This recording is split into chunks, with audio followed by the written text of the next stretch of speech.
municipality such as this. That's Mr. G. Edward Griffin.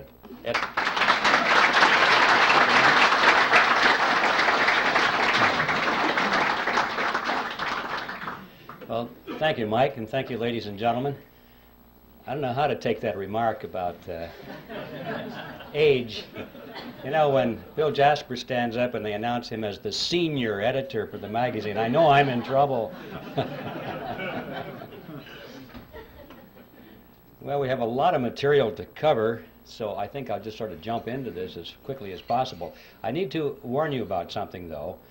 Since this is being videotaped tonight, and we have a limitation on the length of the time on the videotapes, I have been instructed to divide this into two parts.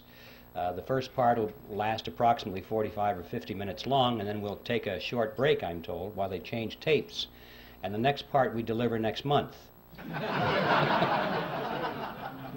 No, there'll just a few minutes break, and then we'll continue with part two. So I want you to know that's coming up.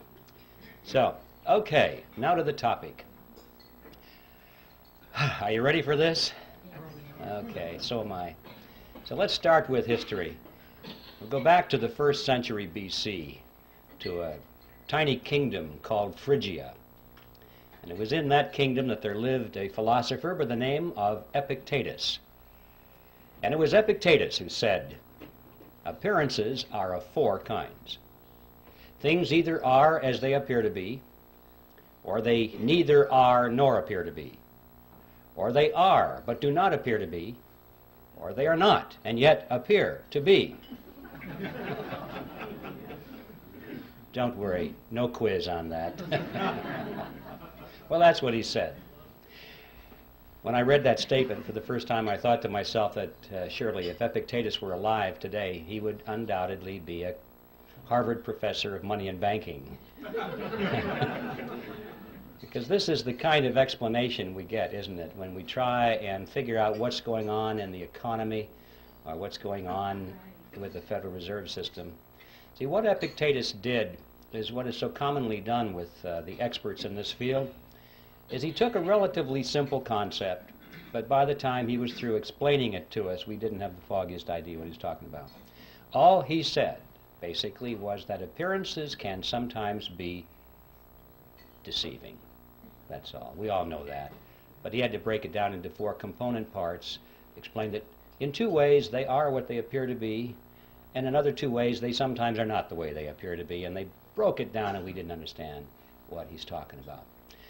Nevertheless, I thought that this statement by Epictetus was a brilliant clue for an outline or a theme for my presentation.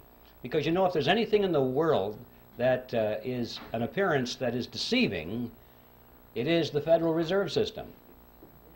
And in particular, it is one of those appearances of the fourth kind, which, as I'm sure you all remember, are those which are not and yet appear to be. So that's going to be my theme tonight. I'm going to come back to it now and then if I remember to do it, and use it as kind of a punctuation point, because this is perhaps at the most fundamental level the most important thing we need to know about the Federal Reserve System, which is that it is an appearance of the fourth kind, something which is not and yet appears to be. When I did my research on this topic, I came to the conclusion, which may startle you folks here, that the Federal Reserve System does not need to be audited. It needs to be abolished.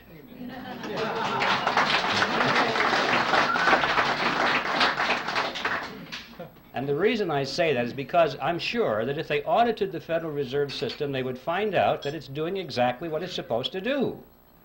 There's no secret there. There's no shenanigan going on behind the scenes. It's all out in the open. If we'll just study the Federal Reserve System on the basis of what we know already, if we'll read their literature, if we'll dig into the history, we find out that it's one of the greatest scams of all history. Out on the surface, it doesn't need an audit. An audit, I'm sure, would merely delay the process for a couple of years, give the American people the false impression that something is being done about this problem, and at the end of 2 years they'd say, well, the books are clean. I came to the conclusion that the Federal Reserve needed to be abolished for 7 reasons, actually, and I'd like to read them for you now. I've stated them in rather concise terms. Hopefully they'll have some shock value so you can remember them. And here they are. First of all, it is incapable of accomplishing its stated objectives. 2, it is a cartel operating against the public interest.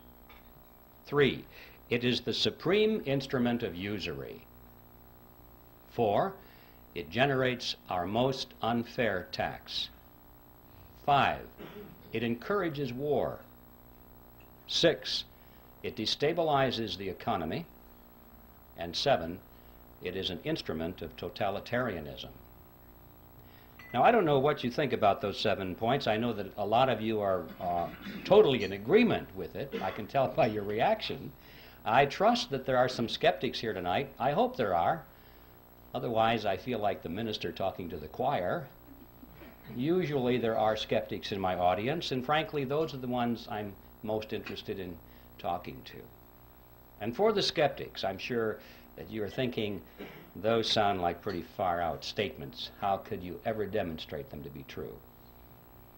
But I think you would agree, regardless of your preliminary conclusion about those statements, that if any of them could be proven to be true, there would be good enough reason to abolish the Federal Reserve System.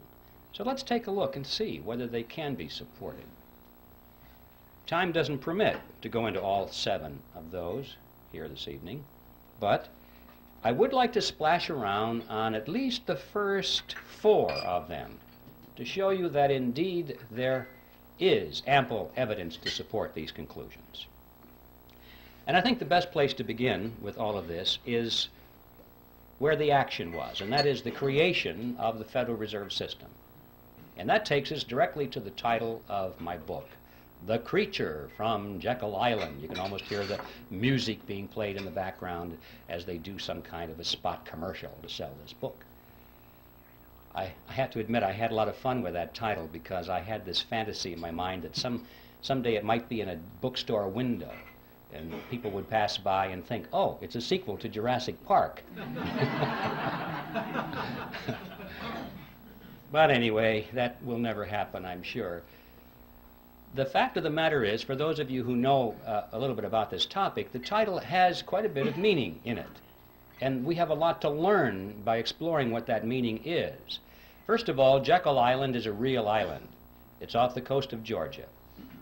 And it was on that island back in 1910 that the Federal Reserve System was conceived at a highly secret meeting that took place there.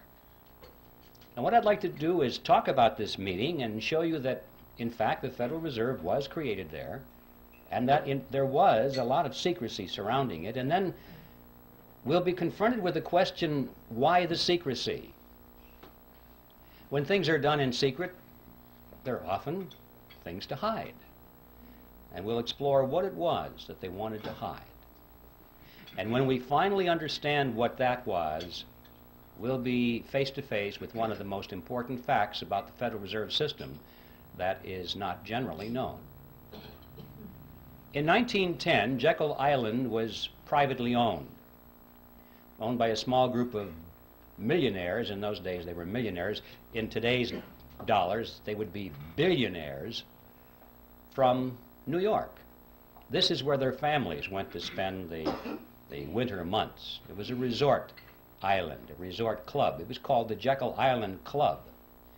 And there was a very elaborate clubhouse there, which was the center of their social activities. It's still there, by the way, if anybody wants to visit it. The island has been purchased by the state of Georgia, and this clubhouse has been renovated. It's a beautiful thing. And around this clubhouse, they had cottages, which were built by many of the families that belonged to the club. Cottages are not exactly the word I would have chosen to describe these structures. I remember on taking the tour through one of them, the guide said that there were 14 bathrooms in that cottage. So you have an idea of the kind of elegance that was there. In any event, the number of bathrooms has nothing to do with the story. I just get hung up on that because It's hard for me to imagine a cottage with that much running plumbing. But the important point was that this is where the Federal Reserve System was conceived, is in that clubhouse.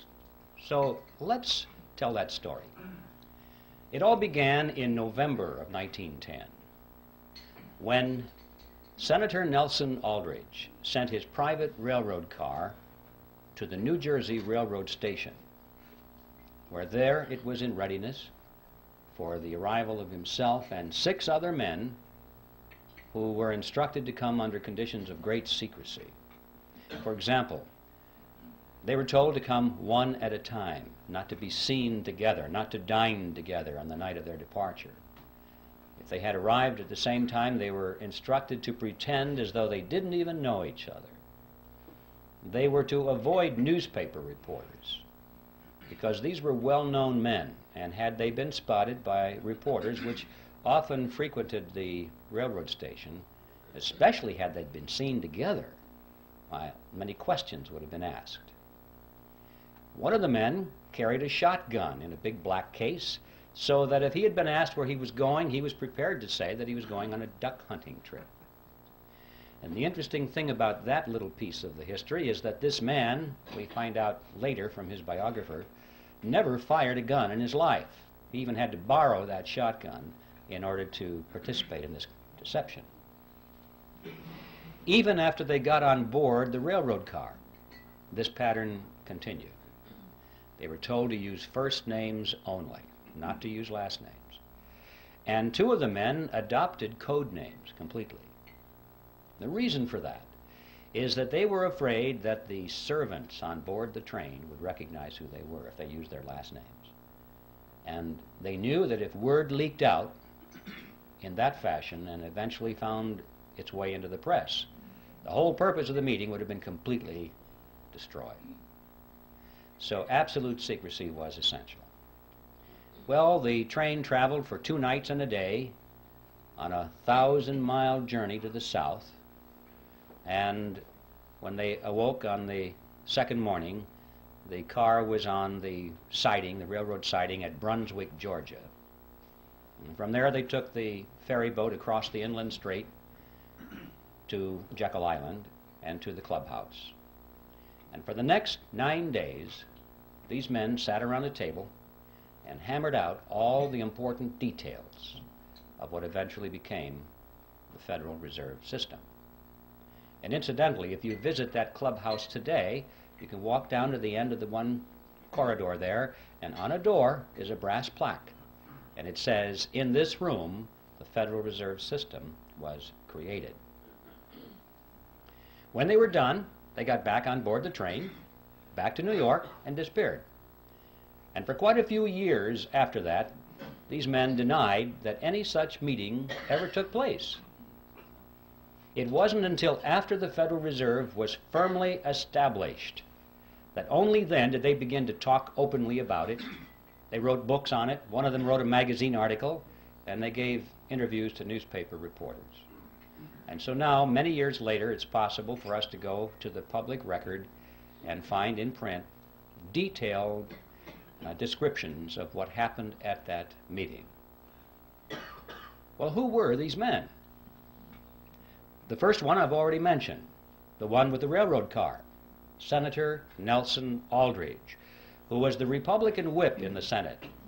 He was also chairman of the National Monetary Commission, which was that special committee of Congress which was created for the purpose of proposing legislation which was to reform banking.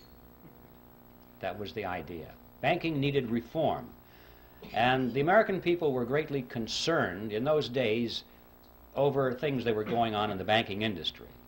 People were losing their money in the banks because they weren't keeping their promises to hold their deposits in reserve. There were runs on the bank, and the banks couldn't pay the people back. But most of all, they were concerned over the concentration of financial power that was in the hands of a small group of very powerful and large banks in New York on Wall Street. This is what they called the money trust. That was the name, and it was a very popular expression in the newspapers. And quite a few politicians were elected to office on their campaign promise to break the grip of the money trust. President Wilson was one of those politicians, by the way.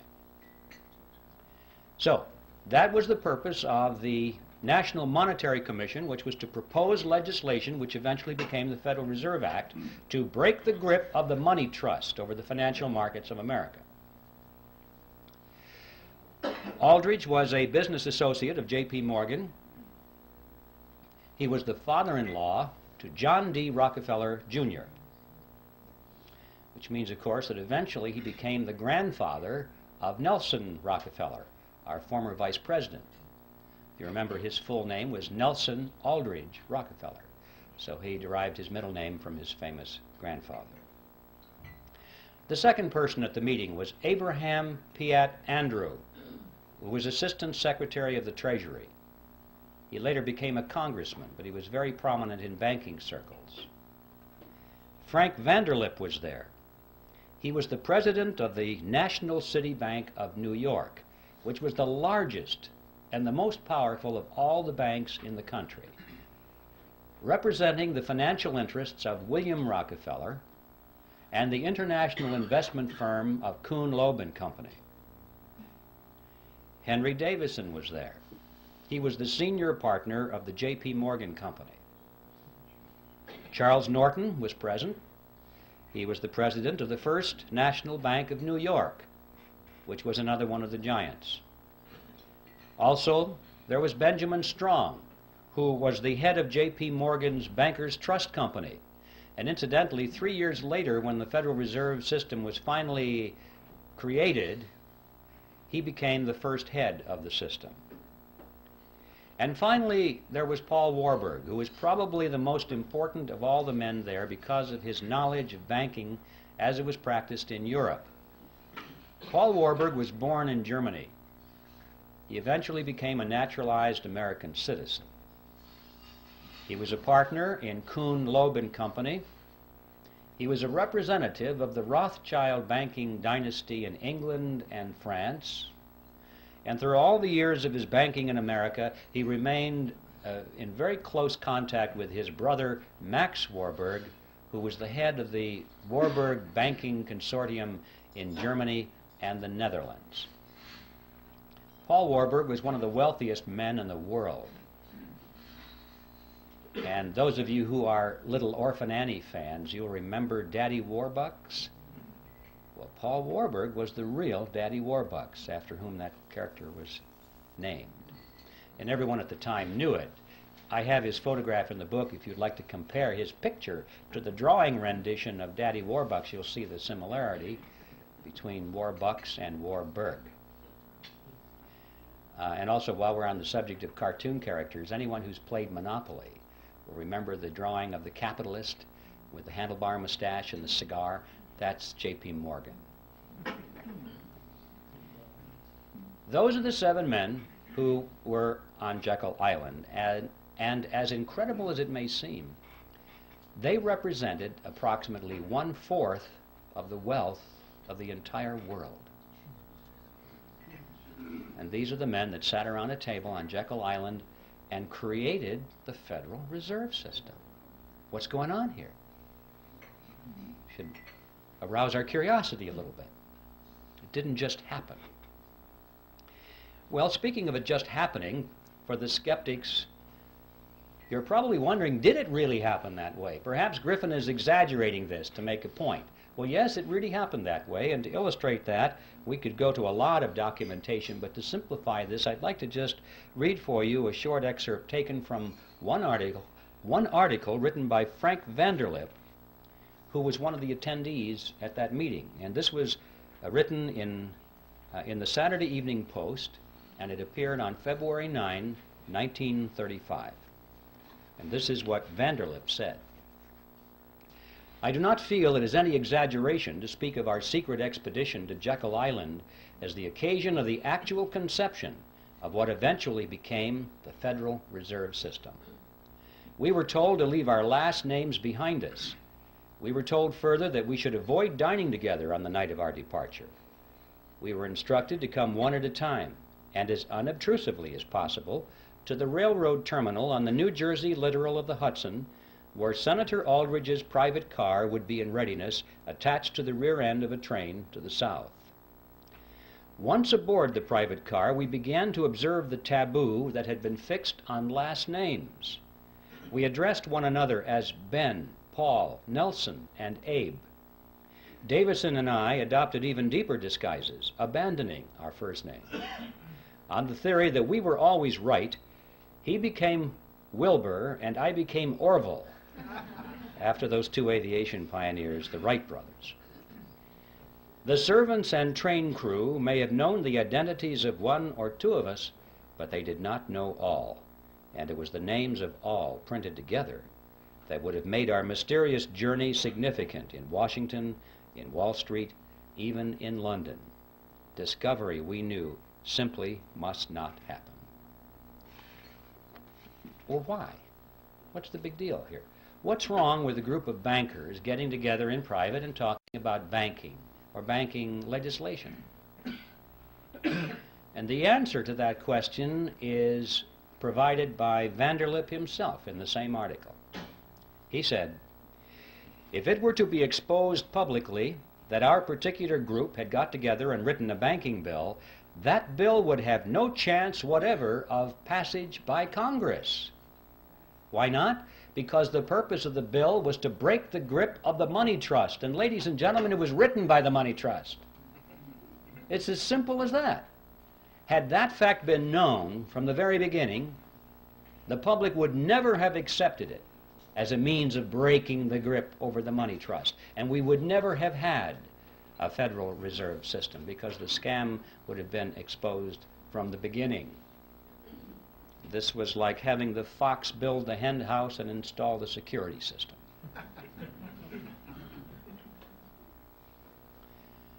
So there is a primary reason for the secrecy. And it's a fact that most Americans have not even considered, that there might have been some kind of deception, massive deception, at the very inception of the Federal Reserve System, and for a very good reason. But there's more to it than that. A lot more than that. Consider the composition of this group and the financial powers they represented. Is there anything strange about that mixture? Here we had the Rockefellers, we had the Morgans, Kuhn, Loeb and Company, the Rothschilds, the Warburgs, all in one room for 9 days plus 2 days on the train, coming to an agreement. What's going on here? Anything strange about that mixture? Well, ladies and gentlemen, these were competitors. These were the giants in the field which prior to this period had been beating their heads against each other for dominance in the marketplace, for dominance in the financial markets of the world, not only New York, but Paris and London, everywhere. Competitors. This is extremely significant because it happened at precisely that point of American history when business was undergoing a major ideological transition. Prior to this period, America had grown and prospered and surpassed all the countries of Europe as an industrial and economic power because it adhered to the principle of free enterprise competition. And it was in this period that a rapid transition was taking place to the concept of monopoly and cartel. Going back, in fact, to the old world concept which had held Europe back for all these years. Monopolies and cartels were becoming the order of the day in America. It was John D. Rockefeller I who said it. He said, "Competition is a sin."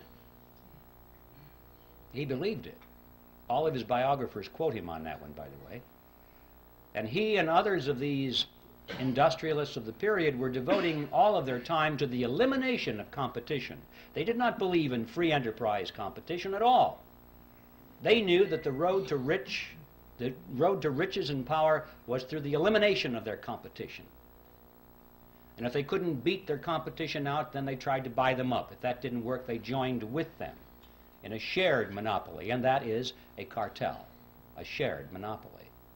Perhaps I should define that word in more detail so at least you'll know what I'm talking about when I use the word. A cartel is a group of independently owned businesses which come together for the purpose of reducing or eliminating competition between themselves so that they can enhance their profit margins or secure their position in the marketplace. And they do this by price fixing. We won't compete on price.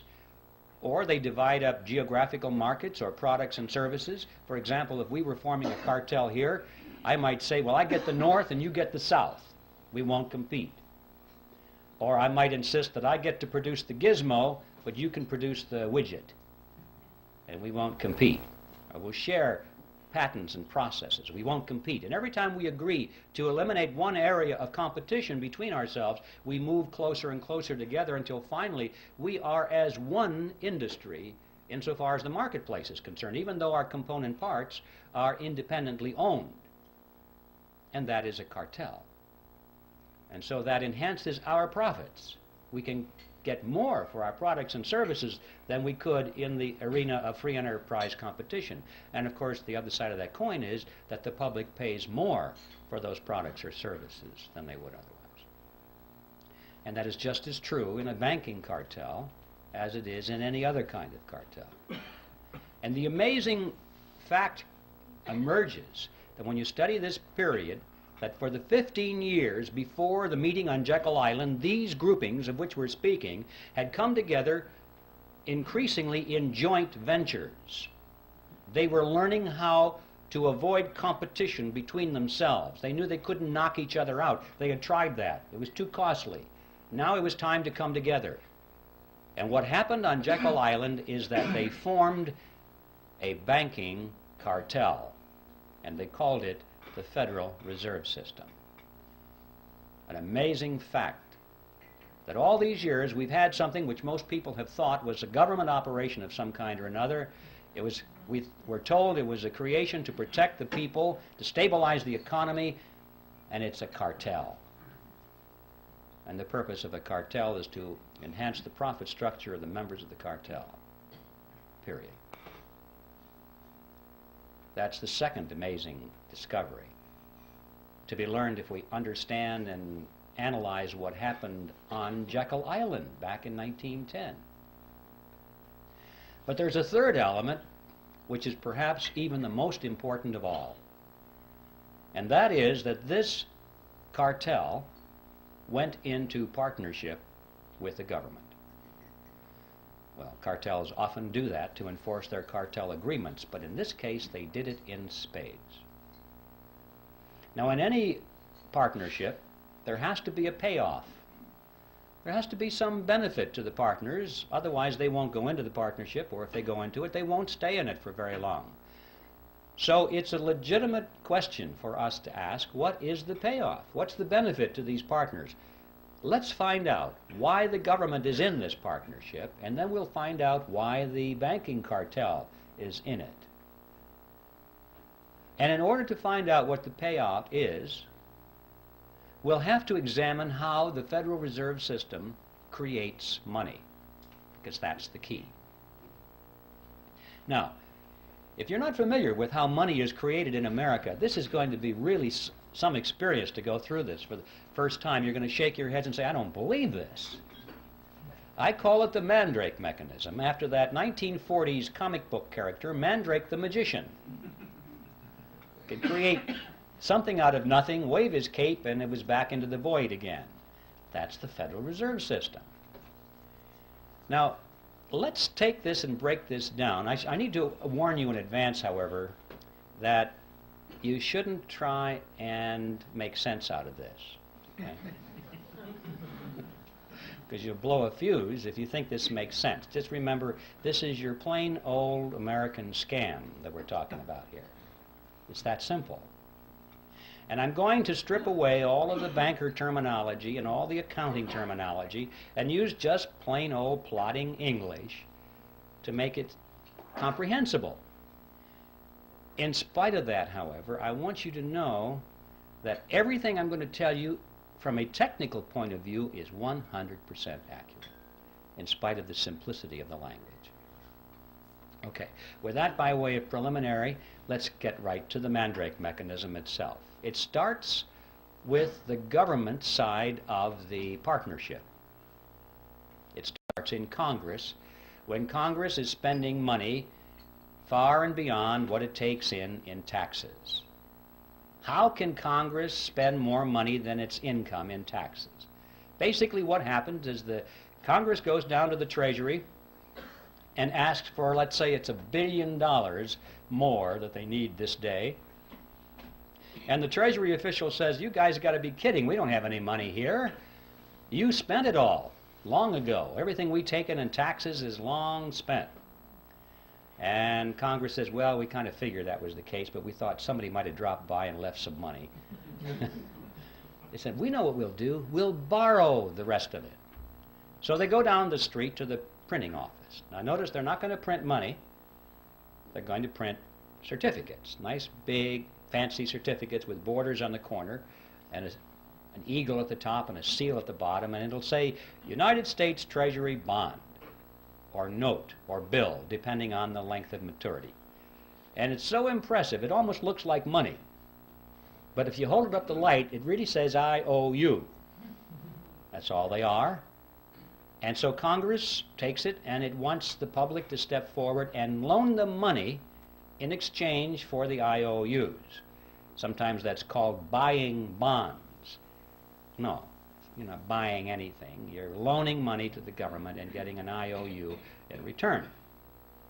And a lot of people in the private sector and institutions are anxious to loan money to the government. Why? Because they have heard that it's the best investment you can possibly make, the most secure investment, because it is backed by the full faith and credit of the United States government. And that people aren't quite sure what that means, but it sure sounds good. And so they lend the money.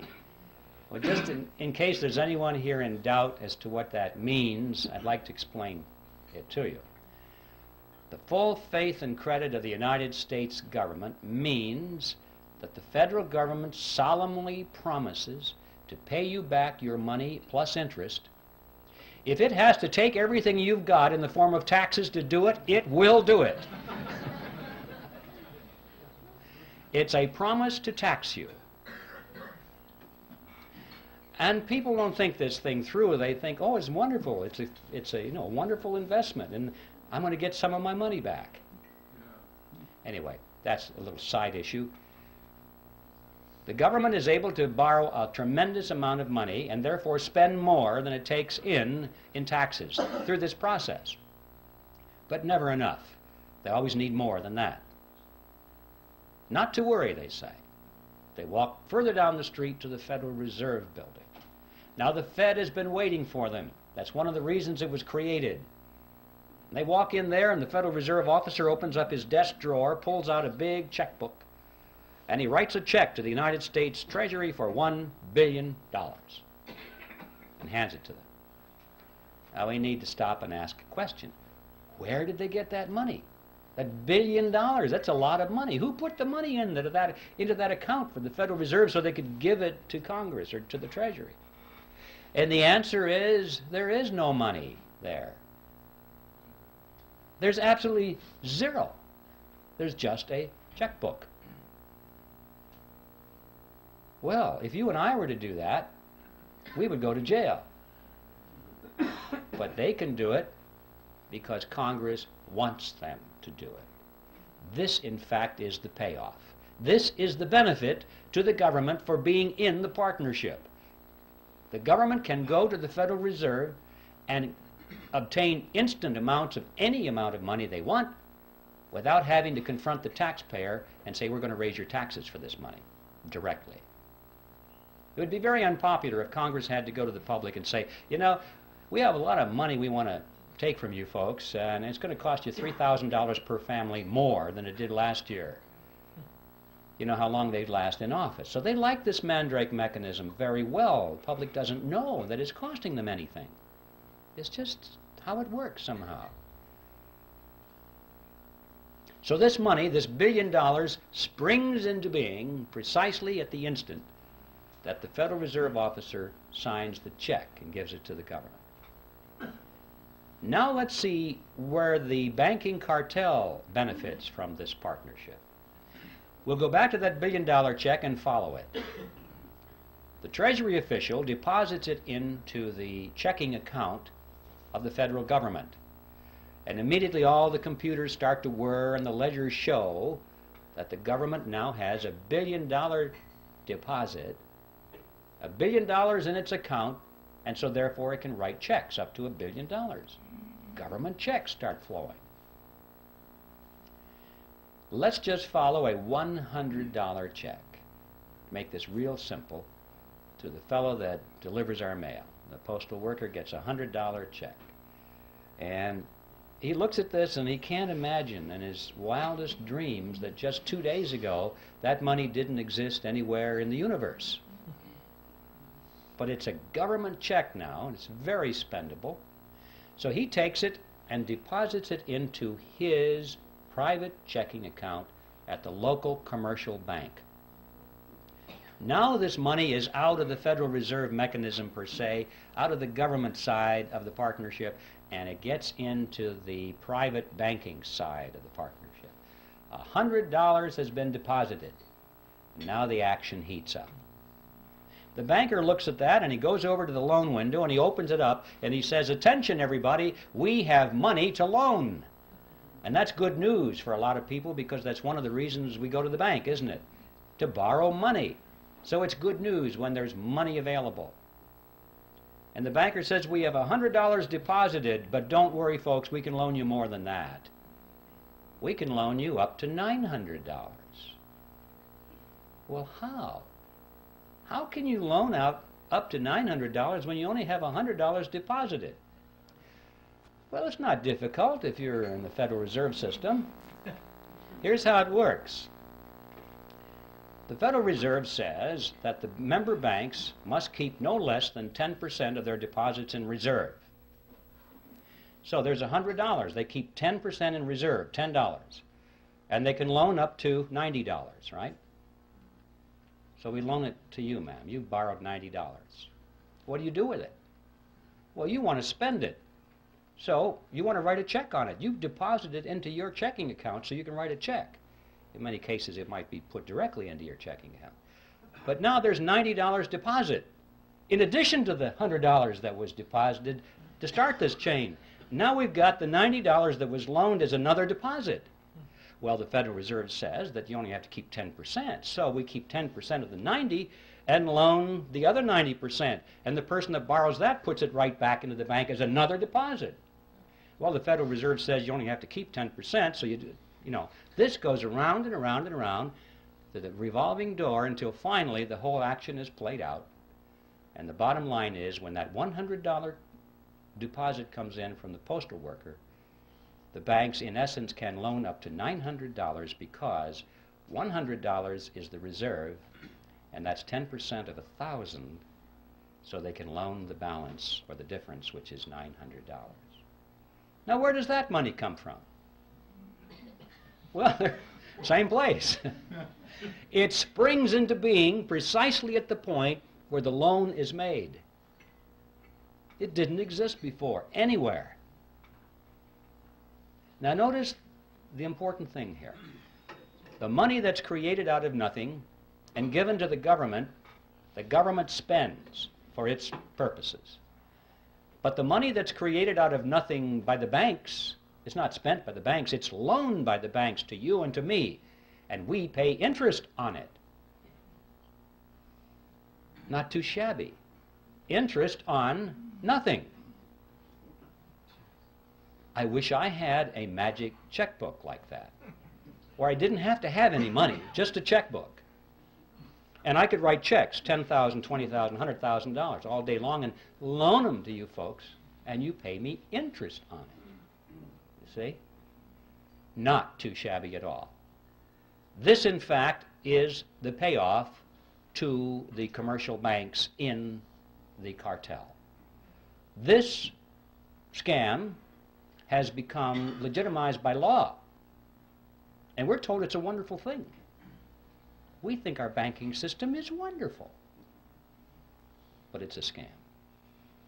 Not only interest on nothing, but perpetual interest on nothing, because notice, once this money is created, if you pay it back, they have it on their ledger as a credit. They can loan it out again to somebody else, and the whole object is to keep loaned out. They don't like the money not loaned out because you can't earn interest on it. When it's in the inkwell, it doesn't do them any good. So remember, there's nothing here except ink in the well or electronic impulses in the computer. That's all there is. So they're collecting interest on that. But that's not the end of the process. That is how money is created in America, but that's not the end of it because it has consequences. What impact does that have on us? Are we involved in this in any way? Well, yes, we are. I've heard people say, gee, those fellows are really smart. I guess they deserve to be rich. You know, as though it didn't affect them in any way. Let's follow it. This money that's created out of nothing goes into the economy, and it dilutes down the value of the dollars that were already out there. It's like pouring water into the pot of soup. It dilutes the soup. And so the economy is diluted by these new dollars, and prices start to go up, or they appear to be going up. It's the process called inflation. I say appear to go up because prices really don't go up, ladies and gentlemen. What's happening is that the value of the dollar goes down. Right. That's what we're witnessing here. If we had a real monetary system, real money backed by gold or silver or anything of tangible value, coffee cups, anything that couldn't just be created out of nothing behind our money, you would find that the purchasing power of that money would remain constant over a long period of time. And to illustrate that point, it's interesting to know that if we had lived in ancient Rome and had a 1-ounce gold coin, we would have been able to buy a fine toga, a handcrafted belt, and a pair of sandals. That was the price. So today, what can we buy with a 1-ounce gold coin? We can walk into any men's store and buy a really fine suit, a handcrafted belt, and a pair of shoes. The real price of these items hasn't changed in thousands of years when expressed in terms of real money.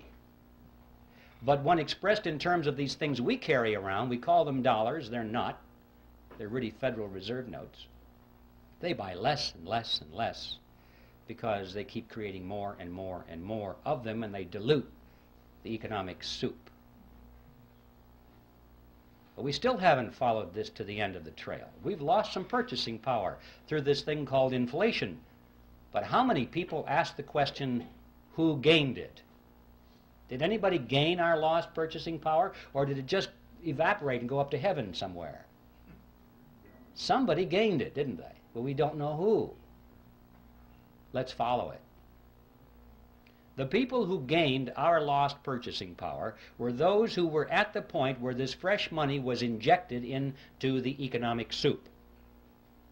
Those at the nozzle get dollars that look the same as all the other dollars, and they have them first, and they can spend them at full purchasing power. But by the time the person who gets those dollars then gives them to the next person and the next person, it goes out toward the edge of the pot, where most of us are, and it gets diluted down. But the ones up there at the nozzle are the ones who have gained our lost purchasing power. Who are they? Well, we know that the government is one of them. That's where the billion-dollar check started, isn't it? That was the beginning of this whole process. The government spent that money first. And then, of course, those who work for the government and those who have government contracts and those who get grants and so forth get the next wave, and they're not doing too bad either, and it starts out from there. But what about on the banking side? Who got that money first off? Well, the people that came up to the loan window. They were the first ones to get it. Now, this comes as no surprise to anybody here, I'm sure, that in times of inflation, it's a good thing to borrow. Everybody tells you that because you say, you know that you're going to borrow $1 and you pay it back with quarters or 50-cent pieces because inflation erodes the value of those dollars. So you know to borrow is to gain. And the people who don't borrow, who save, they're the ones who are losing. But notice, however, that this gain that the borrower gets, he has to turn right around and give to the bank in the form of interest on nothing. So he doesn't really gain at all. It appears to be gain, it's paper gain, but his gain actually goes back to the bank as interest on nothing. Now yes, during times of inflation, his paper assets expand. Golly, this real estate looks like it's worth a lot of money right now, but then the economy contracts, and he's wiped out. He doesn't have anything. And notice that when you go to the bank and you go to borrow some of this nothing money, did they expect nothing from you in return? No. They want you to sign over it and pledge as collateral your car, your house, your assets, hard assets, not nothing assets. So when the economy contracts and you can't continue to make those payments, they get your marbles. So the bank will do all right, whether it's expansion or contraction. So what's the answer to the question? Who gains? Who got your lost purchasing power? Big surprise, ladies and gentlemen. The two members of the partnership called the Federal Reserve System. It's the government and the members of the banking cartel. Those are the ones who got your purchasing power. Now there in a nutshell is an overview of the Federal Reserve System. And I guarantee you, ladies and gentlemen, you're not going to read this in any textbook on the subject. And I can also tell you that you now understand everything there is of importance to know about the Federal Reserve System. The payoff on the government side is that they're able to tax their people, and don't forget inflation is a tax. You pay it, you have no escape. It's a hidden tax, but it's a tax just the same. And so the government is able to tax the people without them even knowing they're paying the tax. And on the banking cartel side, they're able to collect perpetual interest on nothing. Now that is the end of part one. Stand by. There's more.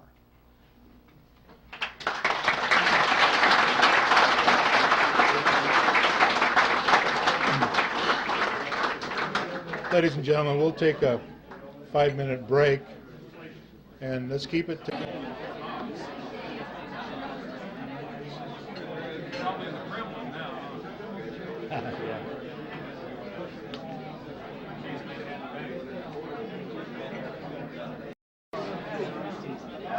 That's it?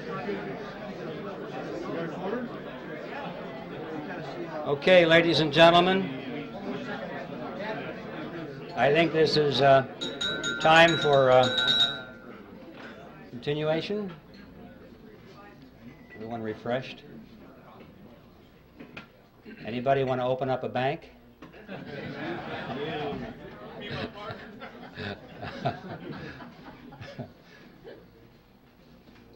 All right, part two. We'll go back to Jekyll Island. We have much to learn there. In fact, if we just analyze what happened on Jekyll Island, we can figure out almost everything that's going on today, even though that happened back in 1910. And one of the things that they had to resolve there was what to call this creature of theirs. This partnership between government and the commercial banks was not new with the Federal Reserve System. In fact, this concept was created back in Europe in the 16th century, and it was perfected with the Bank of England in 1694. This is the kind of thing from that date forward that all of the governments of Europe adopted. Now, they didn't call it a mandrake mechanism like I do. They called it a central bank. That's the technical name for this partnership. If you want to look this process up in a textbook or an encyclopedia, you'll find it listed under central bank. So the central banks were created in Europe in the 16th century. And there's very good reason for that. The kings and the princes of Europe discovered from hard experience that they could raise the taxes of their subjects only so far and then there was a ceiling. They had a tax revolt on their hands. There was resistance, and they had real revolution or revolt on their hands, and they tended to lose their jobs or their heads. So that was it, folks. 40%, 43% seems to have been the natural limit.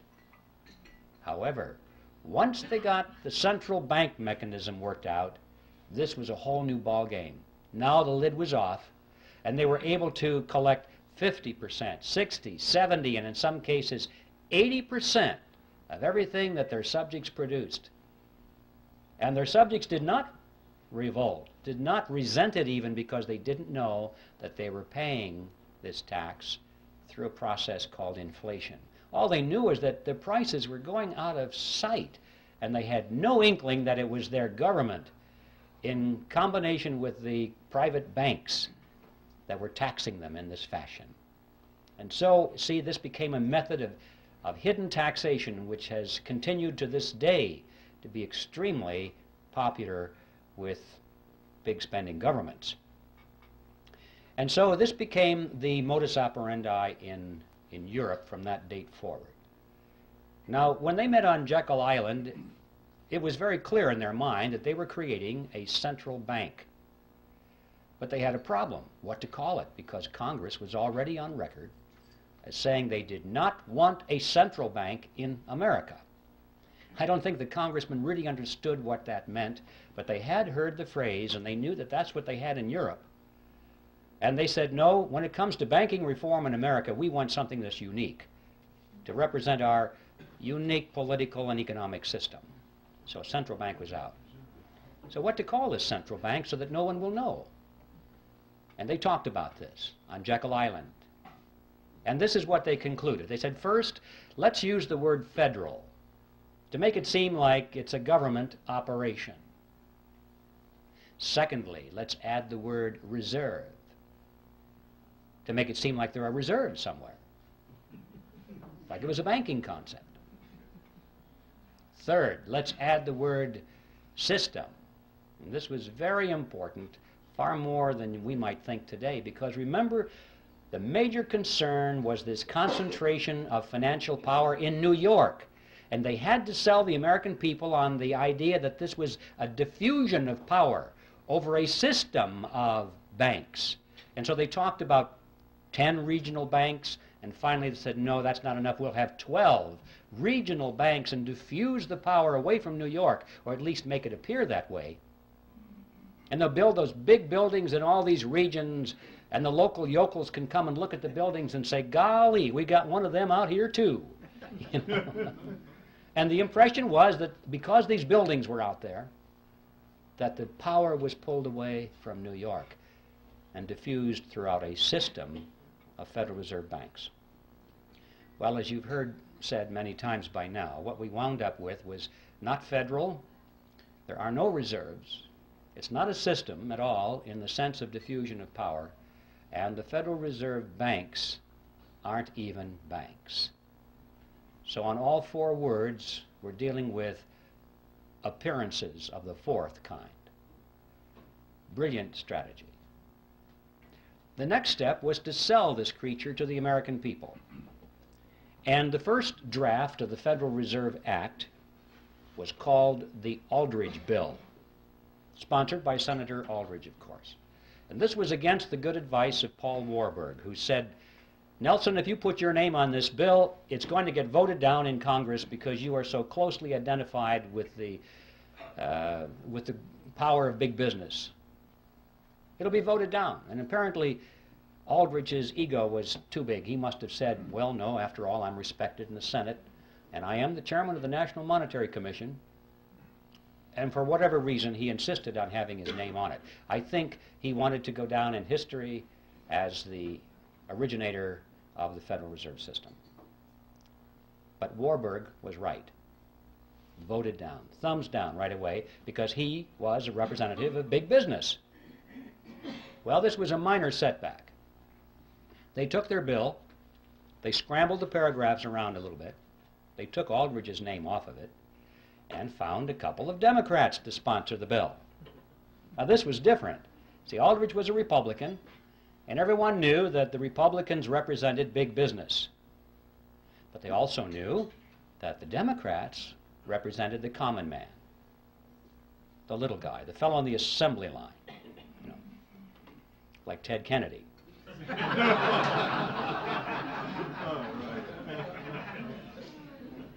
So they found a couple of millionaire Democrats to sponsor the bill. They got Carter Glass from the House and Senator Robert Owen, who was a very successful banker.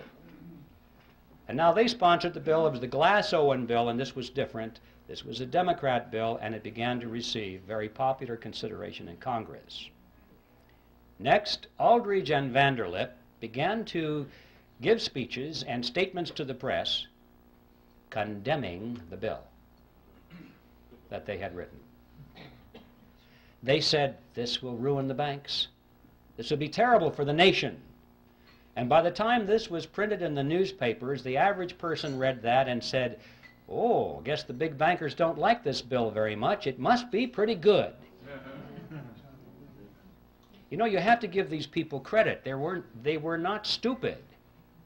They didn't get to be where they were through stupidity. They understood mass psychology, they understood politics, and they played their cards exceedingly well. Next, these same individuals who were condemning the bill were privately financing it. They were behind all the lobbying activities in Washington.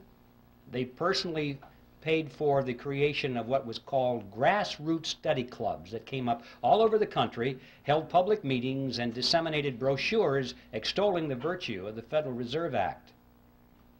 They gave large amounts of money to some of the better-known universities and created new departments of economics, handpicked their own people to be the professors, to chair those departments, and then those men began to speak publicly and write scholarly essays about how wonderful the Federal Reserve System was.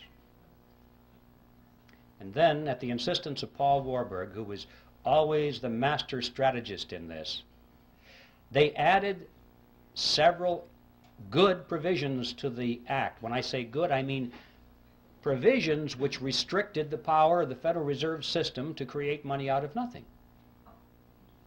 The kind of provisions you and I might have endorsed. And Warburg's associates said, Paul, what are you doing? We don't want those things in there. This is our bill. And his response was classic. He said, relax, fellows, don't you get it? Our object here is to get the bill passed. We can fix it up later. That's exactly what he said. When no one is looking, everyone is focusing on the bill now. Let's get it in.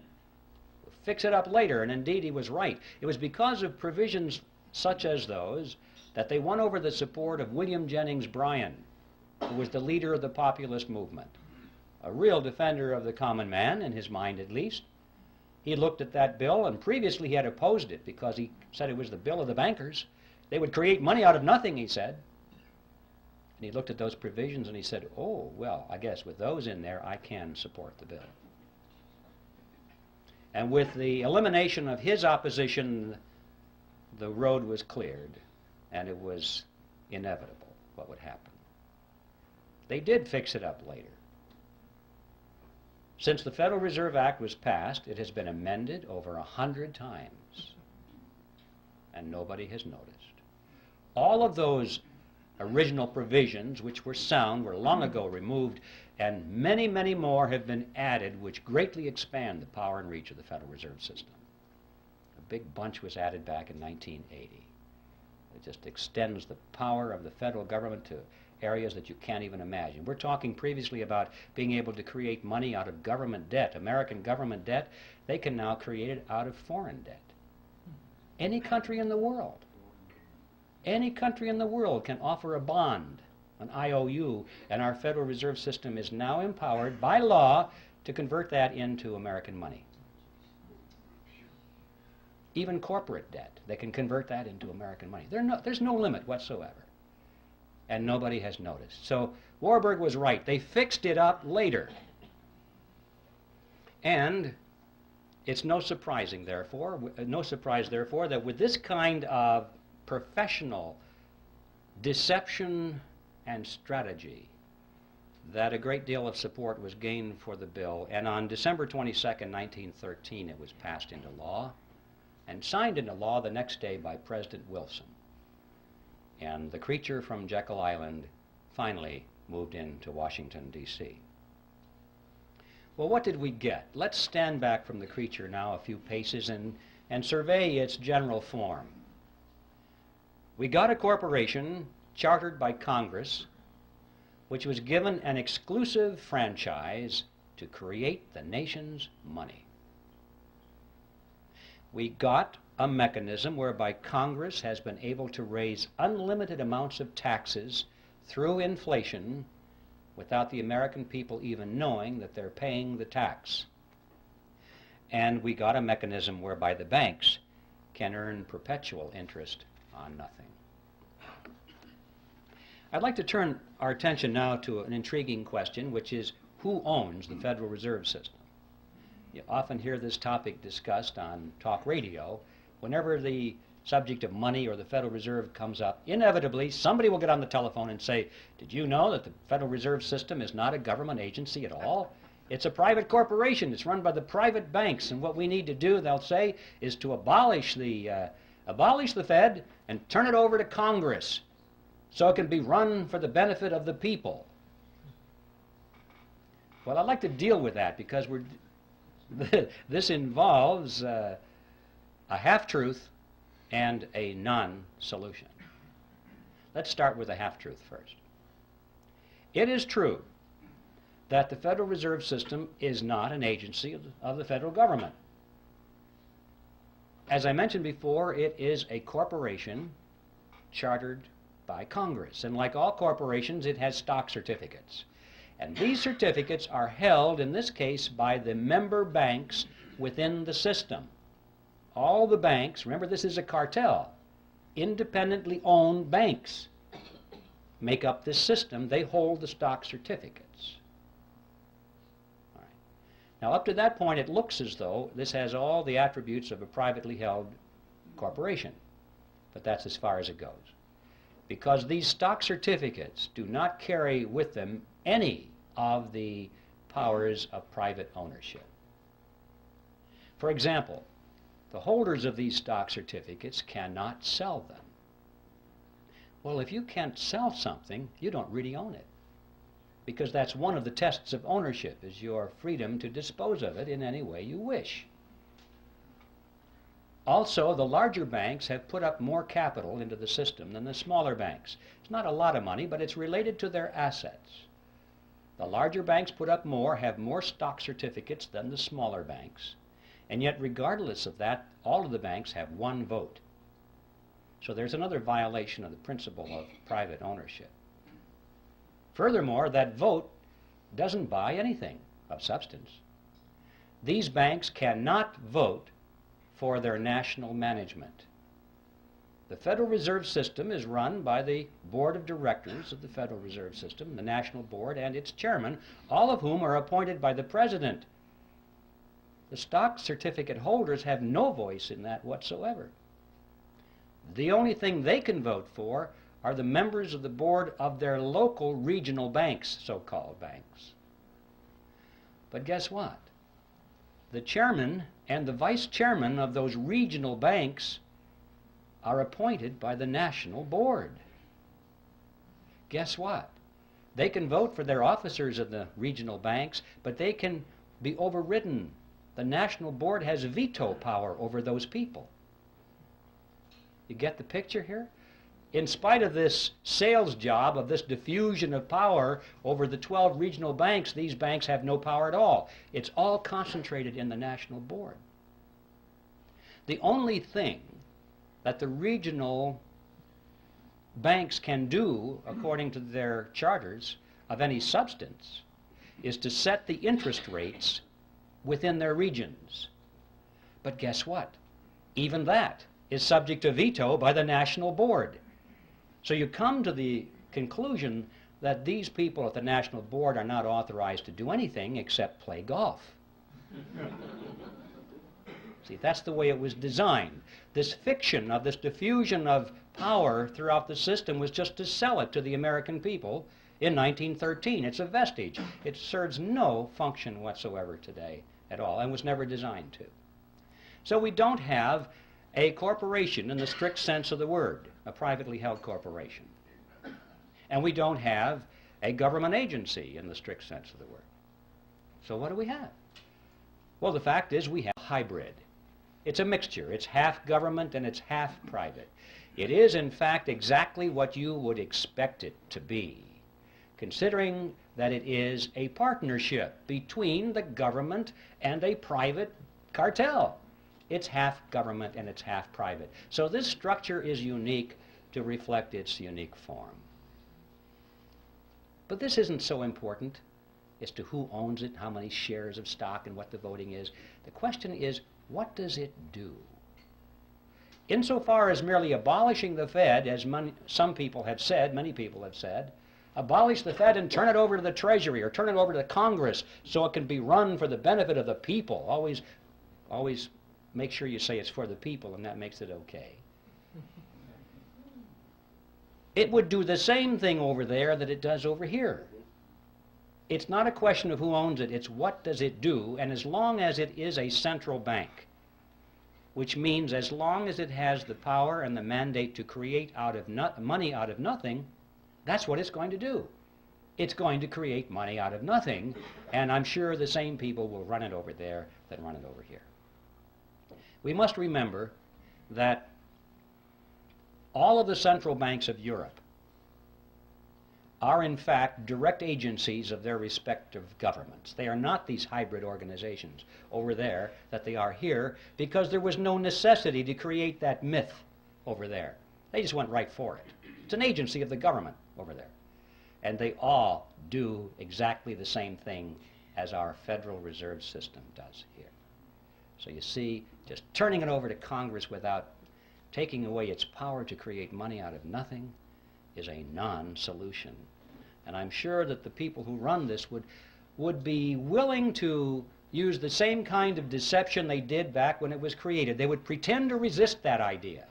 They would fight it with all of their might, at least in public, knowing that they could yield on that and have it turned over to the Congress and they'd still have control of it, over it. So that is a non-solution. I'd like to talk now about what the objectives of the Federal Reserve System are, because if we're going to say if it were turned over to Congress, it would pursue the same agenda. What is that agenda? Extremely important thing to focus on, because we're told that the purpose of the Fed is to stabilize the economy. And everybody kind of believes that. I mean, when Greenspan comes on and says, well, we're raising interest rates now, why? To stabilize the economy, right? To prevent inflation. In other words, to protect you folks. To protect you. And we buy it. Well, one of the most widely used textbooks in our schools right now, textbook on economics written by Paul Samuelson, explains it this way. It says, quote, "The Federal Reserve sprang from the panic of 1907 with its alarming epidemic of bank failures. The country was fed up once and for all with the anarchy of unstable private banking." It's partly true. It's just they came up with the wrong solution. Just because there's a problem doesn't mean that any old solution that somebody has to offer is the best. In fact, it may be a non-solution. As we were talking about, just turning this system over to the government to run is a non-solution. Well, let's take a look at this. If the purpose of the Federal Reserve System is to stabilize the economy, let's give it a report card and see how well it's done. Since it was formed, it has presided over the crashes of 1921 and 1929, the Great Depression of 29 through 39, recessions in the years 53, 57, 69, 75, and 81, a stock market Black Monday in 87. We all know that corporate debt is soaring, personal debt is greater than ever before, Both business and personal bankruptcies are at an all-time high. Banks and savings and loan associations have failed at a rate greater than ever before in our history. Interest on the national debt is now consuming half of all of our taxes. Heavy industry has been largely replaced by overseas competition. We're facing an international trade deficit for the first time in our history. 75% of downtown Los Angeles and other large metropolitan areas are now owned by foreigners, and over half of the nation right now is officially in a state of recession. Now that is the report card of the Federal Reserve System after 80 years of stabilizing the economy. And I don't think it's even controversial to say that the Federal Reserve has failed to meet its stated objectives. The only controversial question is, why has it failed? And my answer to that is because those have never been its true objectives at all. What are its true objectives? Well, what are the objectives of any cartel? To make money, to enhance the profit margins of the members of the cartel, and to stabilize its position in the marketplace, to prevent competition. Those are the objectives of any cartel. And if our analysis is correct here, we'll find that this, in fact, has been what the Federal Reserve System has accomplished for itself and its component members. To be more specific, it's possible to go to the period of Jekyll Island and read the papers and speeches that were done by the people on Jekyll Island and their associates. The big banks were concerned over three things, among other things, but the three main things were as follows. They said they wanted to reverse the erosion of their power away from New York. That's right, just the opposite of what the Federal Reserve System was supposed to accomplish. They wanted to keep it in New York. They were concerned because as the nation was spreading westward and southward, new banks were springing up all over the frontier. And more of the capital assets of the nation were moving in that direction. Yes, they still had the lion's share, but every year the percentages went down a little bit. And they could see where that chart was going. And they said, we must put a stop to this now while we still have power. Remember, John D. Rockefeller said it, competition is a sin. And competition from the new banks in America was something that had to be stopped. See, one of the purposes of the Federal Reserve System was to control the competition from the new banks. And this is a good place to emphasize that when I'm talking about the cartel, I'm primarily talking about the big banks in New York that created it, and the international banks as well, the ones in Europe.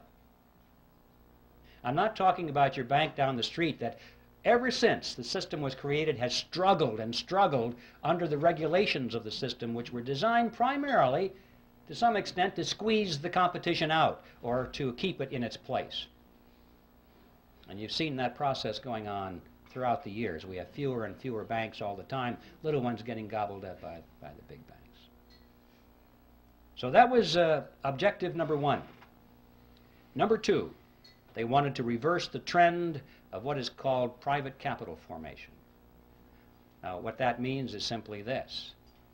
It means that people in those days were using their own savings instead of going to the bank and borrowing.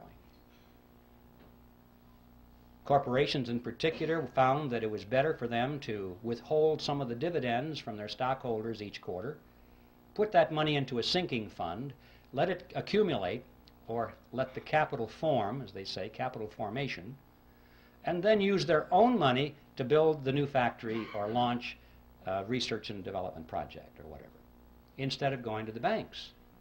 And the banks were extremely concerned over this trend. They racked their brains. How do we get businesses to come back to the banks and borrow money again? And their answer was quite simple. If you were a banker, you would know how to do that. The answer is to lower interest rates, to make those rates so attractive that you'd be crazy not to go to the bank and borrow the money at those interest rates. It's so much easier than saving. Well, why didn't they just lower interest rates? Because that was 1913, ladies and gentlemen, and they couldn't. Money was real money in those days. It was backed by gold and silver. There was no lever on it. No man, no group of men, no politicians, no bankers could arbitrarily affect interest rates. Because it was backed by gold and silver, the money was, and they couldn't just create it out of nothing. You see, under those conditions, interest rates are the product of the forces of supply and demand in a free market economy. Nobody has control over it. And that's why the politicians hate money that's backed by gold and silver. They cannot manipulate it. So their challenge was, how can we artificially depress the interest rates below the natural level that's produced in the free market? And the solution was, they said, the nation needed what was called a flexible currency. They said this is what industry needed to prosper, a flexible currency. You still hear that phrase today, the virtues of a flexible currency. Well, what is a flexible currency? You need a dictionary. Well, it's not paper money that folds. What that means is money created out of nothing. That's what a flexible currency is. See, the trick is not particularly hard to figure out here. If you are creating money out of nothing, you don't have to charge an awful lot of interest on it to show a profit.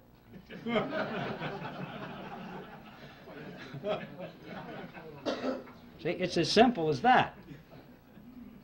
So, with a flexible currency, now they have a lever on it, and they can jack the interest rates down, down, down, so that it's attractive, and they're still making plenty of profit on it because it didn't cost them anything.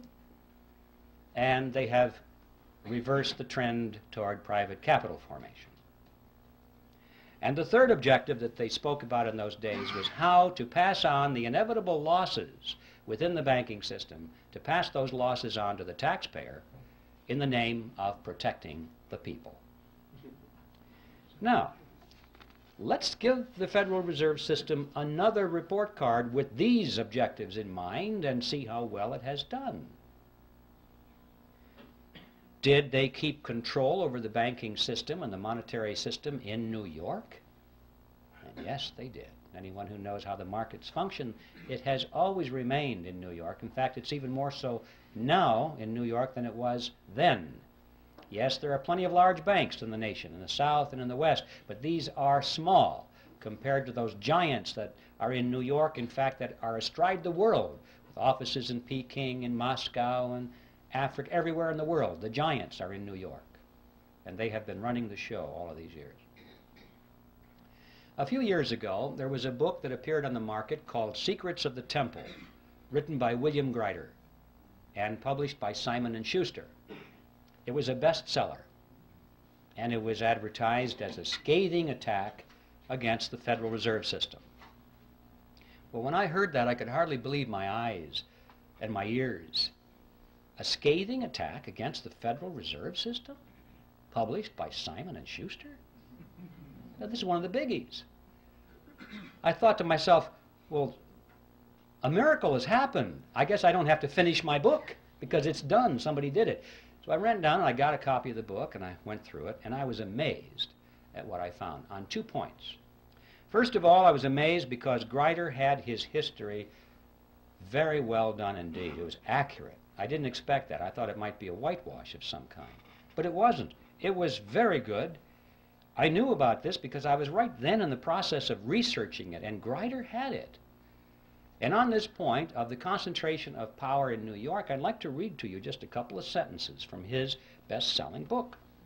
He's talking about 1913 here, and he said, at the time, the conventional wisdom in Congress was that the government institution would finally harness the money trust, disarm its powers, and establish broad democratic control over money and credit. The results were nearly the opposite. The money reforms enacted in 1913, in fact, helped to preserve the status quo, to stabilize the old order. Money center bankers would not only gain dominance over the new central bank, but would also enjoy new insulation against instability and their own decline. Once the Fed was in operation, the steady diffusion of financial power halted. Wall Street maintained its dominant position and even enhanced it. which is true. Now, the second thing that amazed me about his book was his conclusion. After demonstrating that the Federal Reserve System had always acted against the public interest, and that it was designed to do that from the beginning, what do you suppose his conclusion was regarding what we should do about it? Abolish the Fed? No, nothing that extreme. Well, how about a major overhaul? No, not necessary. He said, you see, folks, it's all so complicated. But we're learning as we go, and we're getting better at it. Relax, everything's under control. All we need now are wiser men.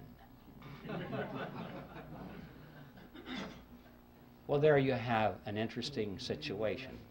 You see, that's the kind of powder puff solution that it takes to be published by Simon & Schuster or any of the other major publishing houses which are firmly locked into the financial web of the money trust in Wall Street. There's no way in the world that these major media outlets are going to allow anybody to come up with a real solution to the problem. Now, I need to digress here just for a second because we have a lot to learn from this, not just in the field of the Federal Reserve System, but in many other areas of concern to our nation in these critical days ahead. It's not enough just to point with alarm. It's not enough just to say, well, this is historically true, and it's not enough to lead the charge if you don't lead it anywhere. See, these people don't care how much you expose their scams or their conspiracies or their plots if you have no solution. If your only solution is, well, now I told you about it, now just vote Republican, you know? If that's it, nothing's going to happen, is it? Till we look behind party labels. In other words, wiser men, whatever that means. This is controlled opposition, ladies and gentlemen, and it's something that's been going on for a long time. These people are smart enough. Remember, they sold this Federal Reserve System in the face of opposition, and they did it by deception. They're smart enough to control their own opposition or to create their own opposition if necessary, so they can lead it nowhere. I'll just leave that thought with you because it's something we need to be very aware of in the critical days ahead. Let's get back to the Federal Reserve. It gets an A on its report card for objective number 1, which is to maintain control over the money markets in New York. Did they reverse the trend toward private capital formation? Boy, did they ever. With interest rates brought down periodically to such attractive levels, individuals and corporations have been enticed away from saving their own money and going to the bank. You'd be a fool not to get that money at those low interest rates. Of course, then the economy contracts and things go a little sour now and then, and the fruit falls from the tree, and they pick it up. They get all your marbles. They get all your assets, your houses, your cars, your factories, your stocks, and your bonds. That's one of the reasons we've had so many bankruptcies in the decades past. Even those companies today which are hanging in there by the skin of their teeth because it's all they can do to make payments to service their debt to the banks. Notice that many of those companies are now sending more money to the banks as interest on their loans than they send to their stockholders as dividends on their stocks. Think about that. The banks which created the money out of nothing, no effort at all, no risk really of anything, are making more money out of these giant industries than the people who worked for the money, sacrificed, saved the money, invested it, and risked it. And yet the money is going to the banks. Yes, the Federal Reserve System, in fact, gets an A on its report card for reversing the trend toward private capital formation, and they did it with a flexible currency, just as they had planned to do it. And what about the third objective, which was to pass the losses onto the taxpayers in the name of protecting the people? That is something which I call in my book Operation Bailout, the game called bailout. You may have noticed every time a large bank gets into trouble, not the small banks, they're dispensable. Large banks, when they get into trouble, they're going to be bailed out by the government, which means by your tax dollars and mine, in the name of protecting the people. It doesn't make any difference if there's if it's a private corporation or a city municipality or a third world country. Whoever has borrowed megabucks from these banks and now can't service their debt anymore, they have trouble making those interest payments, which is all banks care about. They don't want you to pay back the loan, because they'd have then just the problem of finding somebody else to lend it to. They don't want you to pay back your loan.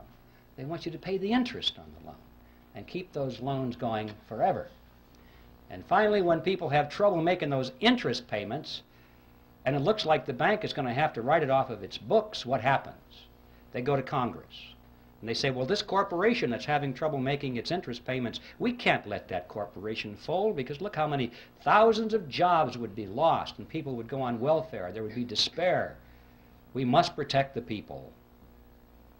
Or if it's a third world country that can't make its interest payments anymore, they say, well, we can't allow that to happen. We must make those payments for them in some way or another, because if that venerable bank had to write that huge loan off of its books, it would technically be bankrupt.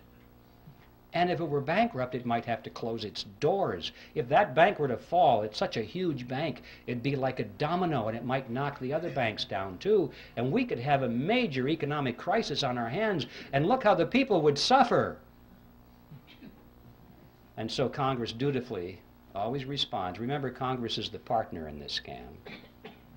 Always rushes in and says, yes, we can't allow those bad things to happen to the people. And so they vote the money to guarantee the loans or make outright payments in some very creative fashions so that the interest can continue flowing to the banks.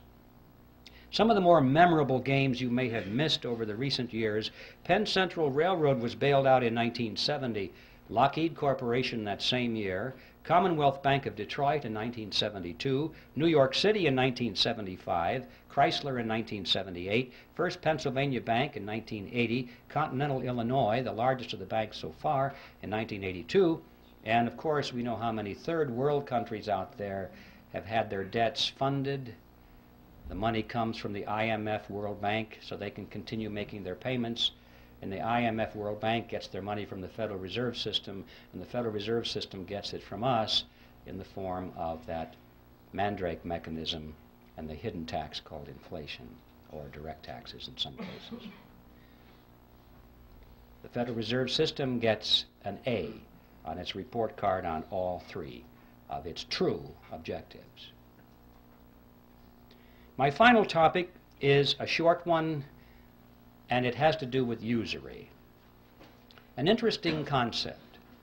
Usury used to be defined in ancient times as interest on a loan, period. Any interest on any loan was usury. Well, it's been redefined in modern times as excessive interest on a loan, in view of the fact that when people earn their money and they save it, they sacrifice the use of it, and then they loan it to somebody else for their venture. They're entitled to some reasonable return on that sacrifice. Some interest return it seems fair and logical to most people. So the question today is excessive interest. What is that? It was Thomas Edison who said, "People who will not turn a shovelful of dirt on the project, nor contribute a pound of materials, will collect more money than will the people who will supply all the materials and do all the work." When I read that, I wondered if that was true. I took my calculator and I ran the numbers. You might try this sometime. If you assume a $100,000 home to be built, and that $30,000 is to go for the land and the architect's fees and the building permits, that kind of thing, $70,000 to go for the actual construction of the house, the materials and the labor. You assume further that the buyer goes to the bank, puts 20% down, takes out a 10% loan for 30 years. Punch in the numbers, and you will see that he will pay to the bank in interest $172,741, compared to $70,000 for labor and materials. In other words, as Edison said, 2.5 times more will be paid to the banks who did nothing than for those who provided all the labor and all the materials. And you may say, well, yeah, that's true, but don't forget the time value of money. Reasonable interest is rational. People need to be compensated for the sacrifice of their money over 30 years. That's a long period of time. Wait a minute. Not this money, ladies and gentlemen. Nobody earned this money. Nobody saved this money. Nobody sacrificed anything for this money. This money was created out of nothing. And I suggest that $172,741 interest on nothing is excessive. I think we need to focus on this issue. We need a new definition of the word usury. Any interest on any loan of fiat money, meaning money created out of nothing. Now this example of $172,741 unearned interest on a $100,000 home is like a grain of sand in the Sahara. Look around the desert. All of the other homes of America, all the factories, all the machinery in the factories, all of the high-rise buildings, the hotels, all the airplanes, the automobiles, the farm equipment, the farm structures, everything that we have, we're looking at a similar relationship here. This is staggering. To consider the amount of money that is in this huge, wide river of wealth flowing into the banking cartel because the money was created out of nothing. It's such a wide river of wealth, you can't even think across it in your mind. It's perpetually moving into the banking cartel. This is a dead short across the productive capacity of America. This is money that should be going to the people who produce and who create, instead of being siphoned off through a scam. Think of what our standard of living could be if it weren't for this dead short across our economy. Well, where is this money going? This river, where is it flowing? You get the mental picture that maybe it's going into a lake somewhere or behind a dam. All this money is rising, accumulating. People are getting richer and richer and richer. No, not so. It's not how it works. They're spending the money. What are they spending it for? Well, they're not spending it for more yachts and more mansions. That's not it. I mean, they got rid of the mansions back on Jekyll Island. They got bored with those things. Once a person has all the money that they can possibly use for the material pleasures of life, what is left? Sure, power. Absolutely. They are spending this money for power, ladies and gentlemen, to acquire power over you and me and our children. They're literally buying up the world with it. But I don't mean they're buying up the real estate or the hardware. They're buying up control over people. Technically, in sociological terms, they're buying control over the power centers, which means those groups and institutions through which people live and work and follow leadership and accept information. People are always associated in groups, and they work in groups, they move in groups. And these groups have heads of them, leaders. And this money has been going for many years to acquire influence, if not control, over the leaders of these power centers in society. So they can therefore indirectly influence and control you and me. Specifically, that means they have been spending this river of wealth very freely to buy control over politicians, political parties, television networks, cable networks, newspapers, magazines, publishers, wire services, motion picture studios, universities, labor unions, church organizations, trade associations, labor unions, tax-exempt foundations, multinational corporations, Boy Scouts, Girl Scouts, you name it. Make your own list. I guarantee you, if you have a large, influential organization which influences people, you will find that this river of wealth has been flowing partly into an attempt to acquire control over the leadership of these institutions and organizations, especially those which are offered as opposition, especially those which supposedly are to stop this whole process from happening. Now, this has not only been going on in America, but this has been going on in every nation of the world, pretty much in the industrialized nations as it has gone on here. But I'd like to call your attention to what's been happening in the so-called third world, or the underdeveloped nations. This process is now complete. It's not going on, it's finished. They literally have bought those nations. Have you ever wondered what's going on there with the IMF, World Bank? Every once in a while on the back page of the newspaper you read that Congress once again authorized another $100 billion or so to go to the World Bank. And then it explains very carefully that this money is being used for humanitarian reasons. It's being used to uplift the standard of living of these poor people. That is an appearance of the fourth kind if you ever saw one. It's not being used for that at all. If it is, they're not doing a very good job, because after all these years, you cannot point to one of those countries which has had its standard of living raised one iota by this vast expenditure of money, because it was never designed to do that. The money does not go to the people. It does not go to the industries or the businesses of those countries where it might have a chance of raising the standard of living. It goes to the politicians, doesn't it? It goes to the governments of those countries, and it is used specifically to perfect and strengthen the control mechanisms over their people. Usually this starts out as an inefficient dictatorship, but by the time they get the UN money, it ends up as an efficient dictatorship. They have a better organized and equipped army. They have a better paid bureaucracy, more people in the bureaucracy. They have more ways of controlling their subjects. They have food chains that they can offer to their friends and deny it to their enemies.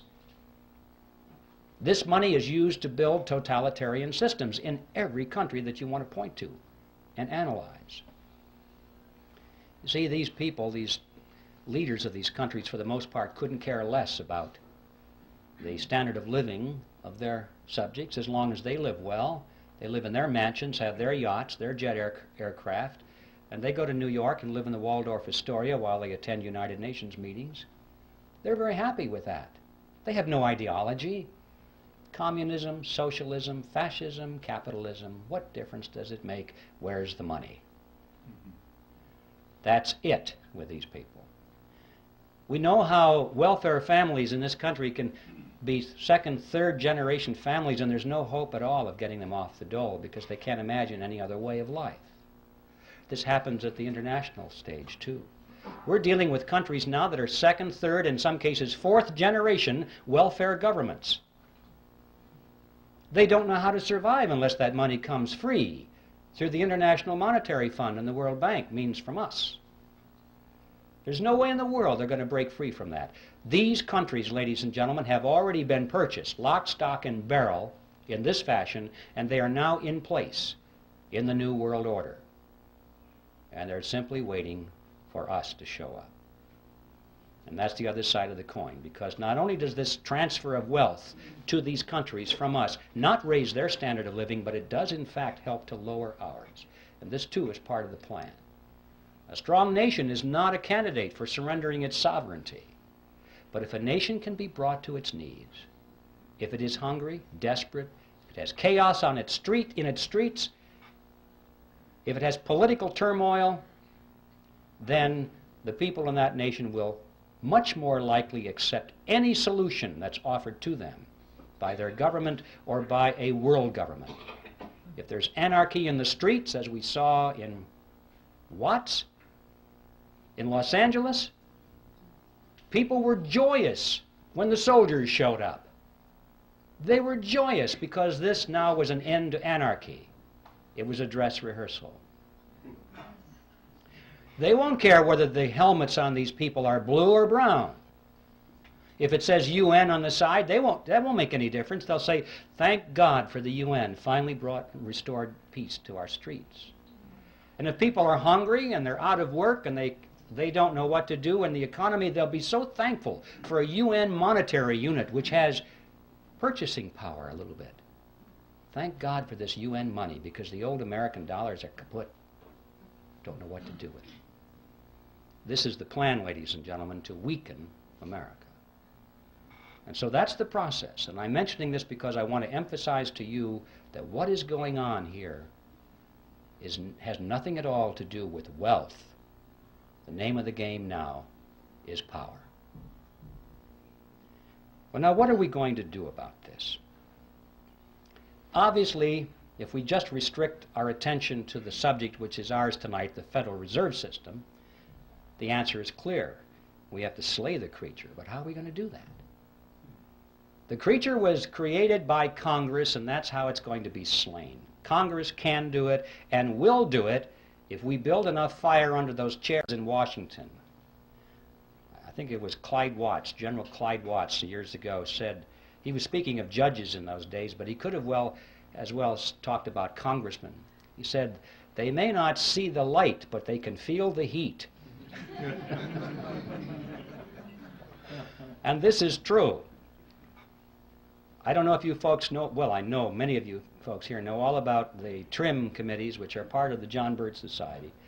They have proven themselves to be excellent ways of getting some of these big spenders out of Congress. It just happened. We saw, but I think it was 30 of them replaced. Not entirely because of TRIM activity, but believe me, it had a lot to do with it. This is something that works. And even those that didn't come up, that didn't get replaced, they're having their voting records changed. I don't have the name here, unfortunately, but I heard just the other day there was some congressman. We had the letters shown to us there. Here was a guy with his voting record it was very bad. He was voting for big government and higher taxes. And the TRIM committee started to hand out his TRIM bulletins in his district, and it was at a gun show. And he came over and says, take those things off the table. And he was irate. He said, well, we can't do that, Congressman. That's your report card, you know. And he wrote a real nasty letter or two, and they had copies of it. And he said, you know, I think that these TRIM bulletins are good for one thing, and that's to line the bottom of the bird cage. That's what he said. The next election, his report card was all good. He decided, I can't get rid of these TRIM bulletins. He's changed his voting, and the next report card was good. He straightened out. He had no particular principles, but these fellows put their finger to the wind, and they can tell which way it's blowing. If he wanted to be reelected, he had to get into step. And I know that a lot of these people go around saying, well, I've been trying to warn my constituents of this danger for many years, once the fire is built under their seats.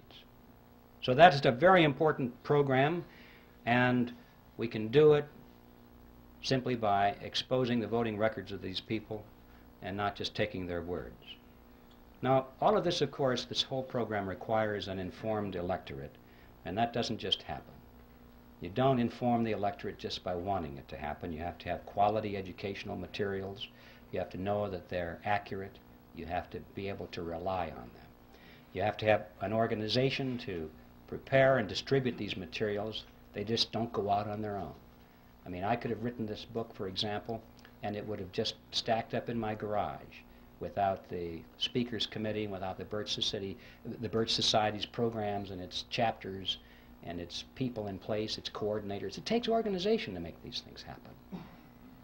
And of course, not the least of which it takes leadership, which has proven its ability and its expertise, particularly its integrity, so it can offer real solutions instead of non-solutions, and leadership which is not going to be purchased and run by the opposition. And of course, that is the mission of the John Birch Society. If there's anybody here who's not a member yet, I just want to tell you that the Society is an ideological army, and the time has come to enlist. I think it was Patrick Henry who put it pretty well. He said, "Our brethren are already in the field. Why stand we here idle?" Now, the bad news is that time is running out. It used to be that I told people that about some of these problems, and they would say to me, could never happen in America. You're just exaggerating, you know. And now they say, how much time do you think we have left? Because you can see it. It's all around us. The New World Order is being built around us. We have a world army being built, a world court being built, a world taxing authority being built, a world trading authority being built. It's being built all around us. You realize right now, as we speak, over half of our standing military is now serving under foreign officers. This thing is going rapidly, ladies and gentlemen. So, we're running out of time. But the good news is, we still have time. We still have time, and we have the freedom to work. We can do it if we'll work like the Dickens, like our freedom and our lives depended upon it. They do. That's precisely what does depend on it. So instead of being sour about how late the hour is, we should rejoice over the fact that we still have freedom. We still can meet like this. We can hold public meetings. We still have elections. We can still throw these scoundrels out. So what we need to do now is just get to work and do that which we must do. We can still overthrow the government of the United States every 2 years without firing a single shot if we'll simply discharge the responsibility of citizenship, which comes along with being free men. So that's my message with you, ladies and gentlemen, and that is that whatever it is you plan to do for your freedom or your country, do it now. And a good place to begin is to send Epictetus back to Phrygia. And let's convert that mammoth appearance of the fourth kind into a disappearance of the first kind. Thank you.